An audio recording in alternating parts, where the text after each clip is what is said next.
Momentum ini merupakan salah satu agenda sebelum puncak kemerdekaan Republik Indonesia ke-78, di mana Presiden Republik Indonesia Joko Widodo memberikan pidato kenegaraan melalui VidCon. Dalam pidatonya, orang nomor satu di Indonesia memberikan semangat konsolidasi seluruh program yang telah tercapai. Jangan hanya lari santai saja, namun maraton, yang artinya berpihak dan fokus pada kesejahteraan masyarakat. Ini yang bolak-balik saya sampaikan di setiap kesempatan, bahwa Indonesia saat ini punya peluang besar untuk meraih Indonesia emas di 2045, meraih posisi jadi 5 besar kekuatan ekonomi dunia. Kita punya kesempatan, dan tidak hanya peluangnya saja, tetapi strategi meraihnya sudah ada. Sudah dirumuskan, tinggal apakah kita mau memfokuskan energi kita untuk bergerak maju atau justru membuang energi kita untuk hal-hal yang tidak produktif, yang memecah belah, bahkan yang membuat kita melangkah mundur.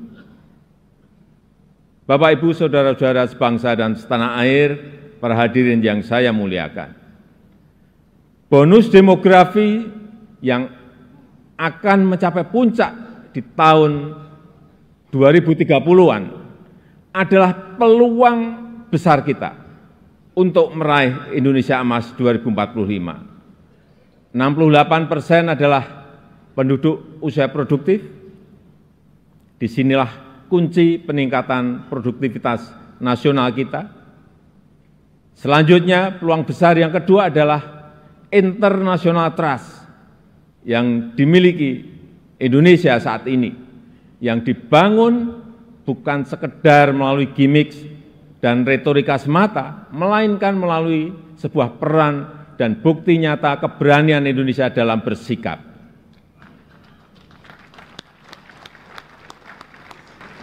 Bapak Ibu yang saya muliakan, dengan international trust yang tinggi, kredibilitas kita akan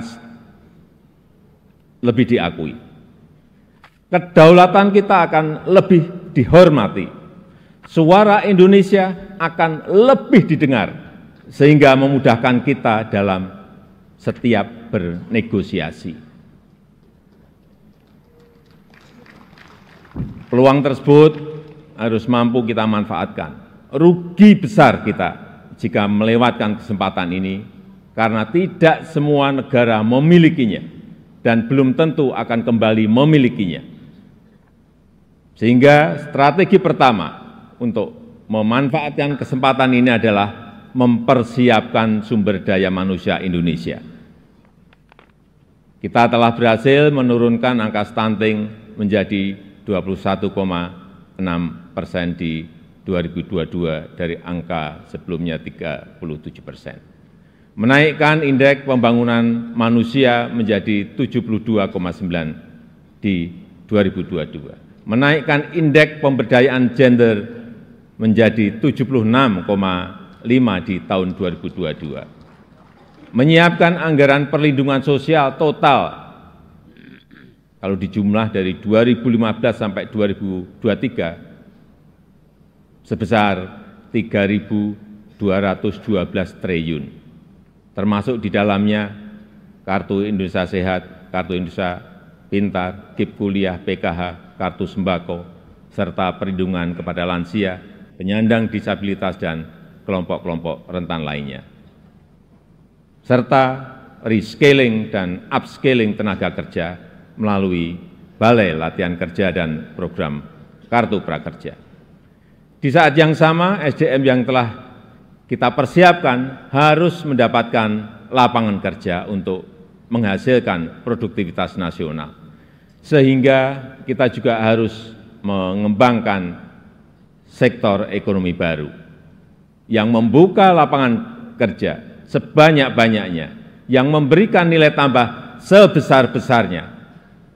Disinilah peran sektor ekonomi hijau dan hilirisasi sebagai window opportunity kita untuk meraih kemajuan.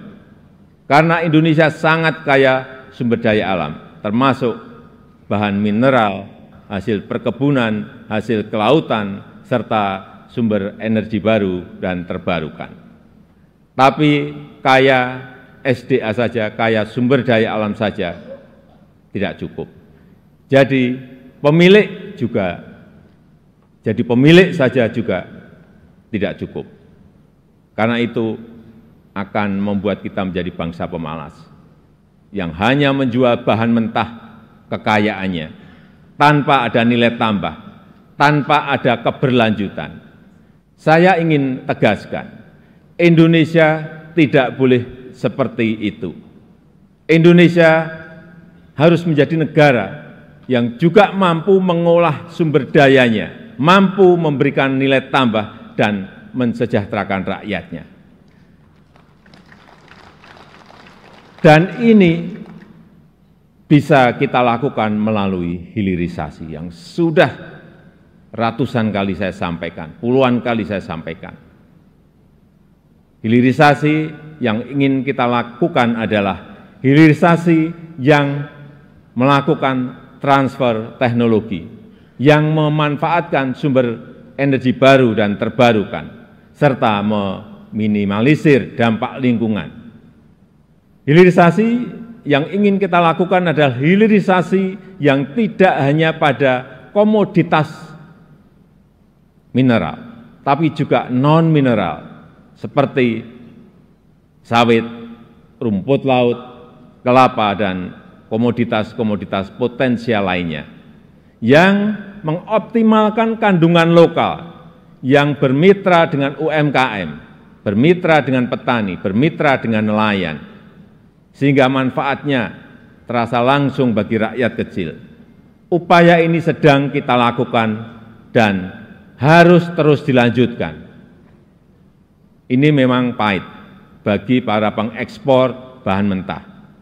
Ini juga mungkin pahit bagi pendapatan negara dalam jangka pendek.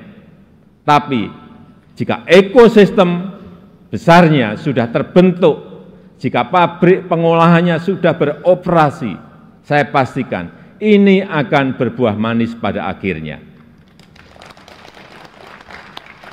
Terutama bagi kesejahteraan masyarakat Indonesia.